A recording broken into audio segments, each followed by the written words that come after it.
Kama unamjua mwanamke yeyote ambaye amekuwa akipitia changamoto ya mimba kuharibika mara kwa mara au kuzaa watoto ambao tayari wameshafariki, jitahidi sana mtumie hii video, maana inaweza ikawa ni msaada mkubwa kwake. Kitu cha kwanza kabisa kinachosababisha mimba kutoka mara kwa mara ni upungufu wa kinga ya mwili.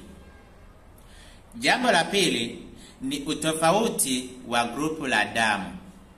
Ikitokea mwanaume ana grupu la damu la positive, lakini pia mwanamke naye ana grupu la damu la negative, hawa watu wawili wanapokutana, ni kweli mwanamke anaweza akashika ujauzito, lakini ni ngumu sana kuulea mpaka siku atakapojifungua. Mimba zitakuwa zinaharibika mara kwa mara.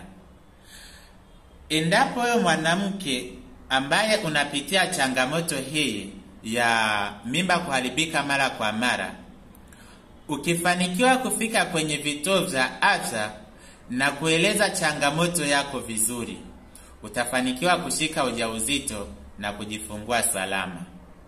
Unaweza ukachukua namba yangu bio ili nijue nitakusaidiaje ikiwa unapitia changamoto hizi.